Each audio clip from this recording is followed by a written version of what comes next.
little bit more because of how good he is at mitigating a powerful team fight comp. But for the Chiefs now, they still have the jungle pick left open. There's still a lot of available options. And because the three trifecta, the trinity of junglers have been taken away, the likely fallback is something like the Graves, like the Olaf. And, I mean, you did call it earlier, the Graves pick is very likely to come out from the Chiefs. Yeah, and of course, Spook's very comfortable on the champion, has been playing more of these utility-based junglers recently just because of how much he loves tracking his opponents. But will certainly be able to hard farm the jungle on this Graves, get himself in amongst it, see what he can do as far as challenging the Jokers.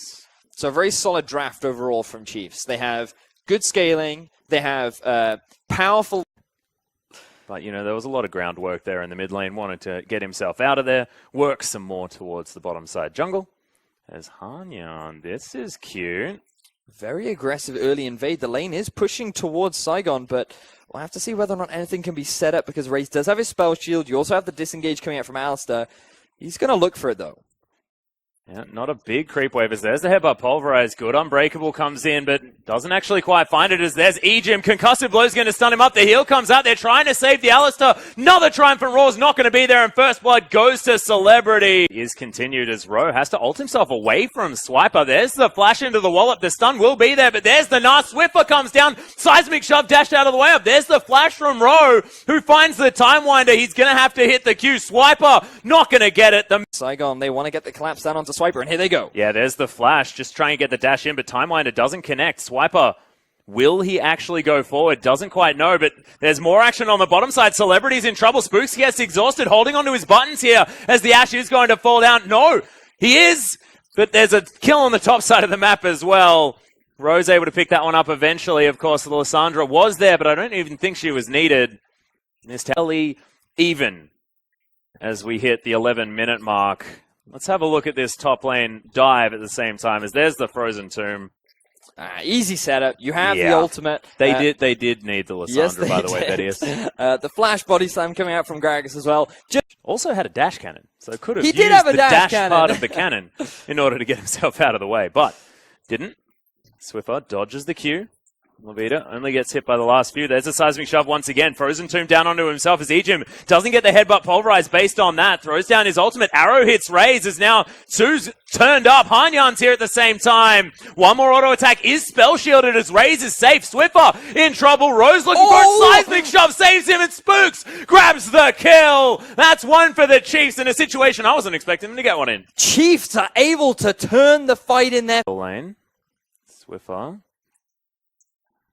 has got the Weaver's Wall, and we'll see whether he looks to use it. Frozen Tomb back up once again as the Q is there. Swiffer now in trouble. Seismic Shove does get Levita out, though, as he takes a lot of damage. Spooks is collapsed on, though, and Ro grabs the kill with the roam from right. As far as looking for that Dragon Fight, as there's another claw that comes in. Swiffer is altered back. Seismic Shove doesn't find anyone, and there's the last auto attack. Damage down onto that turret, whereas Saigon, they actually got a chunk off on that mid-tier 1, and now here comes the teleport. Ejim does get the headbutt back as Celebrity just survives. Ejim's going to hoof him to the head as the ultimate is down. Spooks in trouble. Frozen Tomb on top, as you can see. Ro ults himself back, but a little bit early. Massive Gnar from Swiper in the backline as Hanyan's in trouble. Excellent disengage with the explosive cast. This one through with his teleport at the ready. None there for Saigon Jokers as there's the Claw of Doom once again. And Ejim, they won't leave him alone.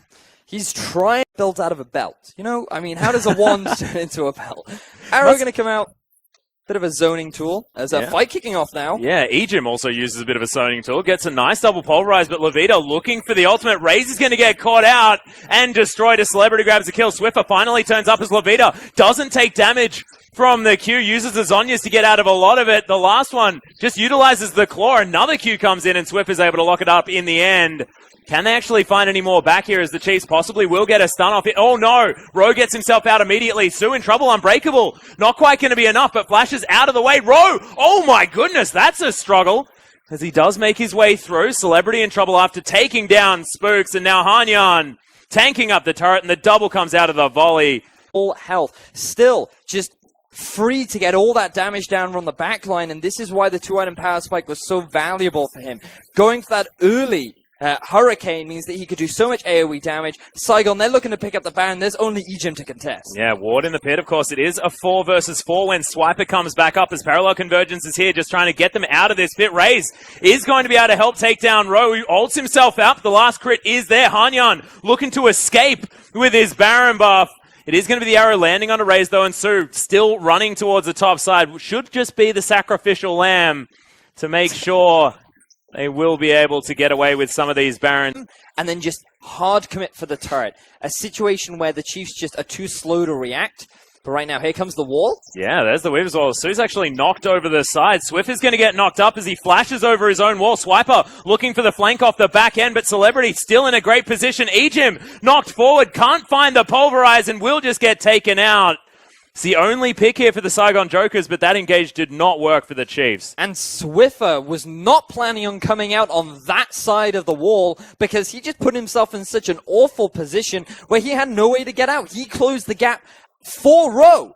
And now, with Saigon Jokers having the numbers advantage, they're looking to push onto this tier 2. Yeah, Ricochet is going to arm between these two top laners. A couple of extra kills here for the Echo, but just not quite equipped within the kit to battle the Mini-Gnar. The king of being frustrating in a 1v1 scenario. As Swiffer just takes down. Good for you. But Swiffer, something that I've heard many tales about Swiffer is he's either the best player or the worst player in Australia. And so far, he seems to be having a great performance. He's certainly having a good day. Swiffer is actually going to look to cut off this Baron pit. They're going to commit to it as Raze turns up as well, and they will be able to burst this one down. Hawkshot spots it, but just watches the big purple worm fall down as Swiper playing defense, not going to get stunned by the Parallel Convergence as Arrow's going to find the Gnar, but the rest of the Chiefs have turned up. There's on the hunt as Su just gnarred into the wall. Massive damage from Swiper as Levita gets into the backline, but will get melted down. Good Zonyas, and the Parallel Convergence will be there. Ro takes a lot of damage. Spooks grabs it with a collateral damage as a double kill comes in for the Graves.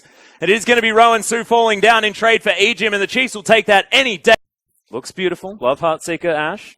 As the Weaver's Wall going to cut off the retreat. Bellybop does get Hanyan back in here, but it is going to spell the death of the tower. The inhibitor going to fall in a similar way, and they're just going to rotate towards the bottom lane. The Chiefs moving around the map beautifully. They listened to you, good sir. Yes, they did. That was a fantastic setup. But now Saigon. Yeah, Pulverize is in there. Massive seismic shove knocks them both back as Hanyan does get through. Raze is knocked into the team, but he's kiting. He's still alive. Look at the damages. Spooks is able to get in there. The Sivir eventually falls down, but have they wasted too much? As Spooks launches himself forward, Hanyan's going to fall. That's a triple kill for the Graves. He's looking for the Penta as Su's going to fall low. Quadra comes out for Spooks, and this is the performance that we want from the Chiefs jungler. Can they get the Penta? You still have time. It's only Celebrity left alive, Spooks. Go for it! Oh, Swiper. That was Spooks' Penta that you just missed out on by just a moment. A Celebrity, that's a 6-item Ash. You got to be careful as, yeah, the shutdown does come in, but they're focusing on the Nexus. The Chiefs are going to pick up their second victory of the day. The shutdown comes in from Swiper.